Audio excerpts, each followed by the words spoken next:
दोस्तों, मैं आपके सामने फिर से एक नई वीडियो लेके हाजिर हुआ हूँ। हम अपना ये जो एनटीपीसी का हमने स्टार्ट किया बैच एनटीपीसी और जो भी रेलवे ग्रुप डी पटवार एसआई जो भी ये रीजनिंग का टॉपिक है, तो आज हम रीजनिंग के टॉपिक स्टार्ट करते हैं। सिलॉग्स लेते हैं, सिलॉजिज्म लेते हैं और इसका ये फर्स्ट पार्ट है। ऐसे ही जो कैलकुलेशन की हम सीरीज चला रहे थे, फास्ट कैलकुलेशन की, ये जो कैलकुलेशन का पार्ट था उसको हम हर संडे लेके आते रहेंगे। और अगर आप इस चैनल पे नए हैं, कृष्णा क्लासेस पे नए हैं, तो इस चैनल को ज्यादा से ज्यादा शेयर कीजिए और इस चैनल को सब्सक्राइब कीजिए। और अगर आप बैंक से रिलेटेड रीजनिंग चाहते हैं या थोड़ा हाई लेवल रीजनिंग चाहते हैं, तो आप आकाश चौहान चैनल को भी सब्सक्राइब कर सकते हैं और वहां पे मैं बैंक से रिलेटेड रीजनिंग पढ़ाता हूँ। चलिए फ्रेंड्स, स्टार्ट करते हैं आज का टॉपिक सिलॉग्स। तो देखिए, सबसे पहले इंपॉर्टेंट चीज क्या है, ये हमेशा 2 या 3 नंबर का आपके एग्जाम्स में जरूर आएगा, इसलिए मैंने सबसे पहले ये टॉपिक उठाया है। तो देखते हैं, सभी मोस्ट बच्चों की प्रॉब्लम होती है कि वो इसके बेसिक पे नहीं जाते, डायरेक्ट क्वेश्चन आंसर करने लग जाते हैं। जब तक आप इसका बेसिक नहीं समझोगे तो आप कैसे क्वेश्चंस करोगे। तो चलिए, सबसे पहले मैं इसके बेसिक के बारे में आपको बताता हूँ कि आपको कैसे करना चाहिए। साथ ही साथ आपको मैथ्स की क्लास भी विष्णु सर पढ़ा रहे होंगे, तो आप वो भी देख सकते हैं। ठीक है, तो चलिए क्या कहते हैं, जैसे आपको ये जैसे आज मैं सम का केस, कुछ का केस बताऊंगा, ऑल का केस, सभी का केस बताऊंगा और हम देखेंगे नो का केस, कोई नहीं का भी केस बताएंगे। ठीक है, तो स्टार्ट करते हैं। पहले केस की बारी आती है जिसमें आपको दिया हुआ होता है डायग्राम की सम ए आर बी। जैसे आपको लिखा आ जाए सम ए आर बी, आपको ऐसे लिखा आ जाए कि सम ए आर बी, तो आपको कैसी डायग्राम बनानी है यहाँ पे। इस डायग्राम का मतलब ही है सम ए आर बी, मतलब कुछ ए का हिस्सा सम ए आर बी, कुछ ए का हिस्सा बी में है। ये जो आपको खाली हिस्सा दिख रहा है, ये जो भरा हुआ हिस्सा दिख रहा है, ये देखिए, ये वाला ब्लैक पोर्शन वाला, मतलब ये सम ए कुछ ए आर बी, ये जो हिस्सा है यही कुछ ए आर बी है। इसका मतलब कुछ बी आर ए। जब भी सम ए आर बी की आपको डायग्राम देनी होगी तो आप हमेशा ऐसे ही वेन डायग्राम बनाओगे। ठीक है, आप समझ गए कि जब भी आप ऐसी डायग्राम दिख जाए, इसका मतलब क्या है, सम ए आर बी, इसका मतलब कुछ ए बी है। इसका क्या मतलब हुआ, कुछ बी ए है। इसका ये मतलब हुआ कि ये जो बीच वाला है ये कॉमन है इन दोनों के लिए। आप खुद देख सकते हैं, कुछ ए का हिस्सा बी के अंदर है, ये रहा बी के अंदर, और कुछ बी का हिस्सा ए के अंदर है, ये रहा अंदर। तो इसकी डायग्राम बन जाएगी सम ए आर बी, ऐसी डायग्राम बन जाएगी। ठीक है, जैसे अब बोला जाए आपको कि no A is B, no A is B, कोई ए बी नहीं है। तो इसका क्या मतलब हुआ, इसकी डायग्राम क्या बनेगी, जो ए का हिस्सा होगा इसकी डायग्राम क्या बनेगी, ये देखिए, इसकी डायग्राम बनेगी ए बी। इसका क्या मतलब हुआ, नो ए इज बी, मतलब कोई भी ए का रिश्ता बी से नहीं है, कोई भी ए बी नहीं है। इसका क्या मतलब हुआ, अगर आपका कोई एक फ्रेंड है, उससे आपकी लड़ाई हो जाए, तो इसका मतलब आपका और उस बी फ्रेंड का कोई रिश्ता नहीं है। इसका मतलब ये भी है कि उसका और आपका कोई रिश्ता नहीं है, मतलब इन दोनों में आपस में कोई रिश्ता नहीं होगा। ये सीधा इसकी बात है कि ए का बी से रिलेशन नहीं है तो बी का भी ए से रिलेशन नहीं है। अगर आप इससे गुस्सा होके बैठे हो तो ये भी आपसे गुस्सा होके बैठा है। सीधी बात ये है बस, कि मतलब इन दोनों में आपस में कोई भी रिलेशन नहीं होगा, बस ये मतलब है इसका। थर्ड पॉइंट क्या कहता है कि all A are B, all A are B, इसकी वेन डायग्राम कैसे बनेगी, ये देखिए, ऑल ए मतलब ये जो सभी पूरा हिस्सा है ए का, ऑल ए पूरा जो हिस्सा ए का है वो बी के अंदर होगा, तभी तो होगा। ये देखिए, ऑल ए, ये जो पूरा ए है, सभी ए बी हैं, ये जो पूरा ए का हिस्सा है, ये देखिए, ये जो पूरा ए का हिस्सा है, ये जो पूरा ए का हिस्सा है, ये क्या है, ये जो पूरा ए का हिस्सा है ये बी के अंदर है, ठीक है। ऑल ए, जो सभी ए हैं वो बी है, सीधी बात है, ठीक है। ये जो सभी पूरा हिस्सा, ये जो आपको पूरा हिस्सा दिख रहा है ये बी के अंदर है, तो ऑल ए आर बी, ठीक है। ये इसकी डायग्राम बन गई। बस आज मुझे आपको यही बताना चाहिए, आज आपको मुझे यही बताना था, ये 3 बेसिक बताने थे, बाकी हम कल देखेंगे। तो आज मुझे आपको यही 3 बताने थे इसके बेसिक, और बाकी बेसिक्स हम आगे वाली क्लास में करेंगे। आज इसके क्वेश्चंस करते हैं, चलिए देखते हैं कैसे टाइप के क्वेश्चंस आते हैं।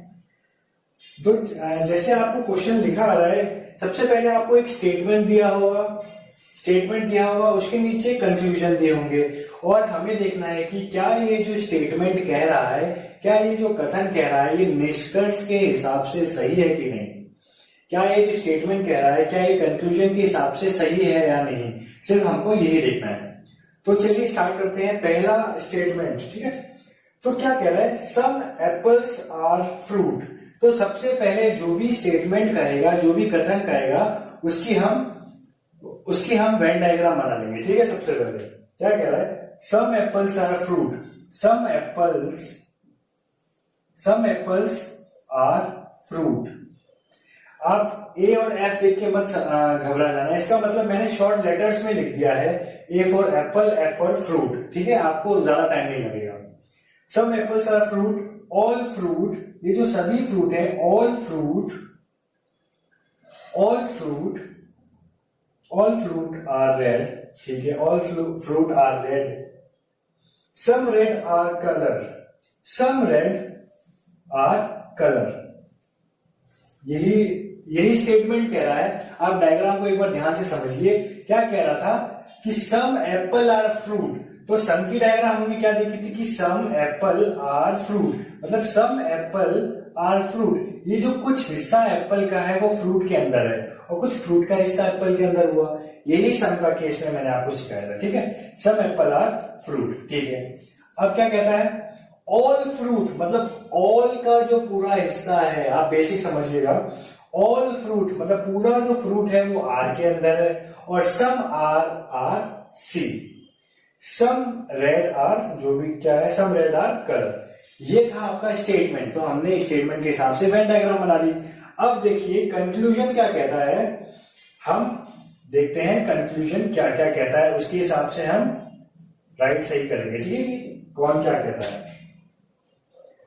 ठीक है। पहला कंक्लूजन क्या कहता है, देखिए, सम रेड आर एप्पल। पहला निष्कर्ष क्या कहता है, कुछ लाल सेब है, कुछ red are apple, some red are apples.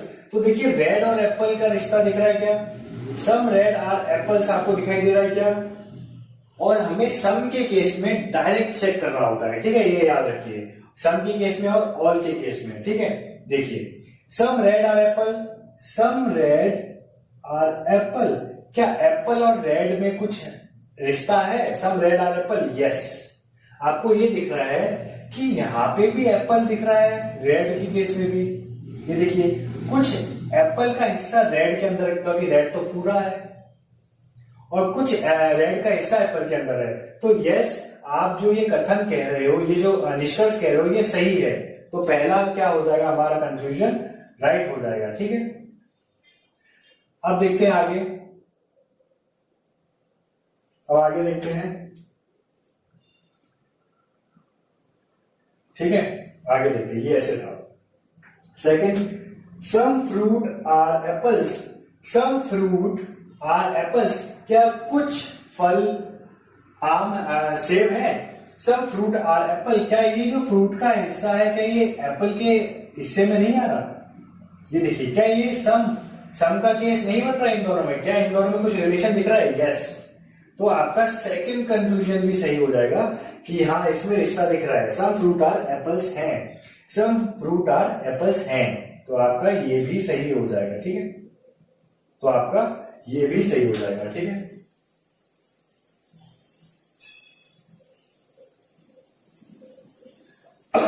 अब देखिए थर्ड कंक्लूजन क्या कह रहा है, सम कलर आर फ्रूट, कुछ रंग फल हैं, some colour are fruit, some colour are fruit, क्या कुछ कलर और फ्रूट में रिश्ता दिख रहा है, क्या दोनों में आपको सम का केस दिख रहा है जो ऐसे दिखते हैं ना, देखिए सम का केस ऐसा होता है। क्या आपको इन दोनों में कुछ ऐसा दिख रहा है कलर और फ्रूट में रिश्ता?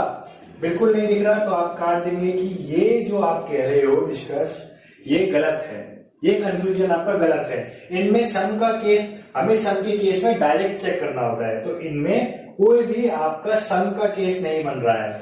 सम colour are not fruit, okay, तो आपका ये कंक्लूजन गलत हो जाएगा। थर्ड की तरफ, फोर्थ की तरफ चलते हैं। Some fruit are red, some fruit are red, some fruit are red क्या कह रहा है कि कुछ फल लाल हैं। सम फ्रूट आर रेड गलत। अब आप सोचोगे कि कुछ फल लाल तो है, लेकिन यहां देखिए ये क्या कुछ फल लाल है? क्या ये कुछ फल लाल है कि ये पूरे के पूरे फल लाल हैं, कि पूरा का पूरा फ्रूट रेड है? तो सम फ्रूट आर रेड ये गलत हो जाएगा, क्योंकि ऑल फ्रूट आर रेड है। यहां फ्रूट का जो ये पूरा पोर्शन है वो रेड के अंदर आ रहा है, तो ये क्या हो जाएगा? कंक्लूजन गलत हो जाएगा। क्वेश्चन में क्या बोला था, कंक्लूजन में क्या बोला था कि फ्रूट का कुछ हिस्सा रेड के अंदर होना चाहिए। सम फ्रूट आर रेड, लेकिन यहाँ पे सम फ्रूट आर रेड तो है नहीं, यहाँ पे पूरा का पूरा फल का हिस्सा लाल के अंदर है पूरा, लेकिन हमें तो कुछ की बात की गई थी, इसलिए ये गलत हो जाएगा। ठीक है, अब देखिए अब क्या कहता है।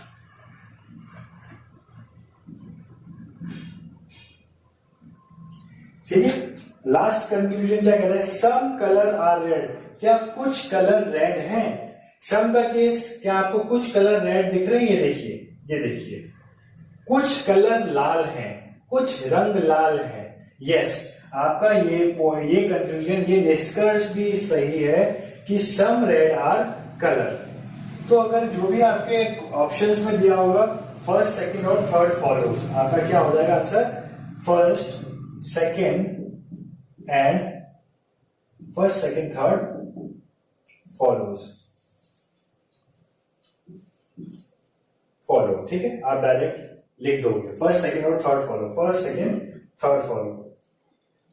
तो चलिए फ्रेंड्स, आज की क्लास यहीं पे हम समाप्त करते हैं। आई होप आपको ये सेशन पसंद आया होगा। आज हमने इसका बेसिक जाना और एक ही क्वेश्चन के अंदर हमने 5 कंक्लूजन लिए, तो आपको छोटी वीडियो है, आपको समझने में आसानी होगी।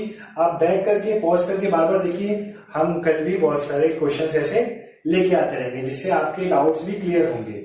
आज एक ही क्वेश्चन लेके आए, उसके अंदर 5 कंक्लूजन दिया। आप इस वीडियो को बार बार देखिए, बेसिक क्लियर कीजिए। ठीक है, और अगर इस चैनल पे नए हैं तो इसे सब्सक्राइब करिए, अपने ज्यादा से ज्यादा दोस्तों को शेयर करिए। तब तक के लिए जय हिंद दोस्तों।